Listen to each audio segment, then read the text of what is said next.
Bhagavate Vasudevaya. Om Namo Bhagavate Vasudevaya. Om Namo Bhagavate Vasudevaya. Om Namo Bhagavate Vasudevaya. Om Namo Bhagavate Vasudevaya. Om Namo Bhagavate Vasudevaya. Om Agana Timirandasya Gyananjana Shalakaya Chakshurun Militam Jena Tasmai Shri Gurave Namaha. I'd like to offer my respectful obeisances to His Divine Grace A.C. Bhaktivedanta Swami Srila Prabhupada. By His kindness and mercy, He has translated this Bhagavad Gita as it is into the English language. We're studying Bhagavad Gita, which is the science of self-realization. And we're on chapter 2, entitled Contents of the Gita Summarized. We've been hearing Krishna's description of the soul as he is addressing Arjuna, who is in the dilemma of whether to fight or not to fight. Krishna says, "He who dwells in the body is eternal and can never be slain. Therefore you need not grieve for any creature. Consider your specific duty as a Kshatriya, and you should know that there is no better engagement for you than fighting on religious principles, and so there is no need for hesitation." Arjuna was in the dilemma whether to fight or not to fight. But he is a Kshatriya. And here Krishna says it is your duty as a Kshatriya to fight. So what is your hesitation? The Vedas deal with 3 subject matters. The Vedas are the ancient knowledge or wisdom of India. Veda means to know. Knowledge. That knowledge has descended from the transcendental realm, from the realm of God Himself into this world, and has manifested in the form of scripture, what is technically called Shastra. So this knowledge manifested at the dawn of creation, according to Vedic theology. The Vedas deal with 3 subject matters: karma, gyan, and bhakti. There are 3 sections of the Veda called karma, gyan, and upasana kanda. Karma kanda, jnana kanda, upasana kanda. And so the instruction on the karma level is what one should do which is morally right in all circumstances. That is called dharma.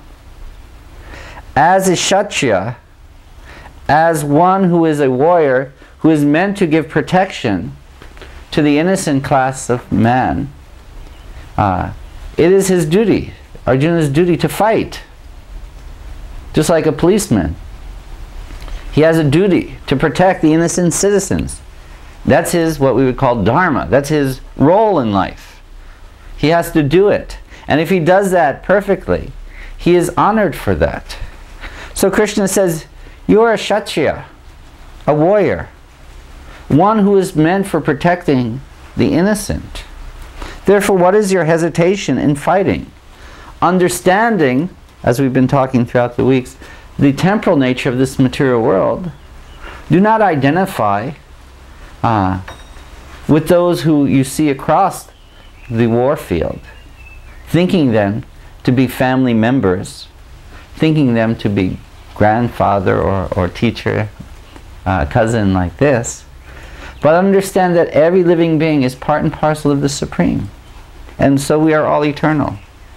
So while you're in this present situation, Krishna says, you must do your duty. As a Kshatriya, fight. And then Krishna says, happy are the Kshatriyas, to whom such fighting opportunities come unsought, opening for them the doors of the heavenly planets. If one does one's work within this world perfectly, then one acquires pious merits. Such pious merits allows one to enter into the heavenly realms. So Krishna is saying to Arjuna, happy are the Kshatriyas, the warriors, who finds that such opportunities to achieve pious credits, pious merits come to them, even when not sought for. because these pious merits will ultimately allow you to enter into the heavenly realms.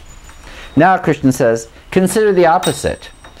If you do not fight this religious war, then you will certainly incur sin for the neglect of your duty, and thus you will also lose your reputation as a warrior.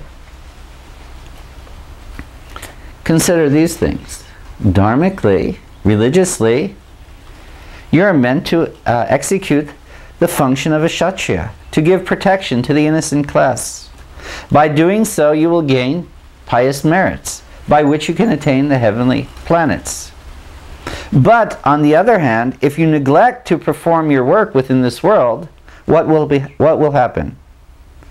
You will incur sin. In other words, by neglect of your duty, you are engaging in adharma, sinful activities. And so negative results come.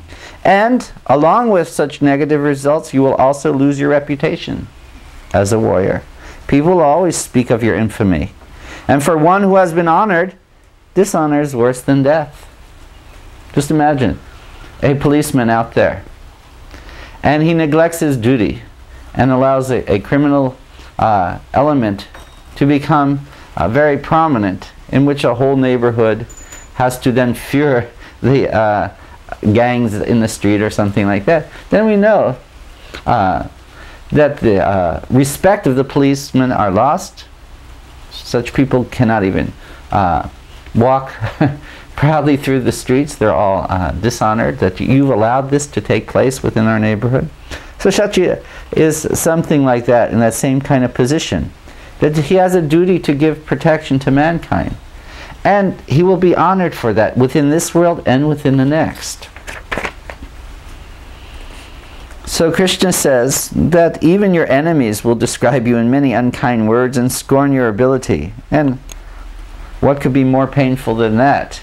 You will be the butt of their jokes. That you have left the battlefield here, and they will not think highly of you. Oh, he has taken up the philosophy of peacefulness. How nice. He has left us to take over here. How nice the criminals would like. Oh, it is so nice that the police have taken up the philosophy of nonviolence. Now they have left the streets to us. What would happen to the innocent class of man? So the enemies would describe them in many joking words. So Krishna says, O son of Kunti, O Arjuna, just consider the outcome. If you engage in this warfare, either you will be killed on the battlefield, but your attainment will be great. You will attain to the heavenly planets because you have acted dharmically. And if you conquer and enjoy the heavenly kingdom, then that is also a positive result. So in any case, positive result will come if you do your duty. Therefore, Krishna says, get up, fight with determination. That is Krishna's order here. And he says, do thou fight for the sake of fighting, without considering happiness or distress, loss or gain, victory or defeat. And by so doing, you shall never incur sin. So this is the art of work, karma yoga. How to engage what is natural to us in the service of the Lord.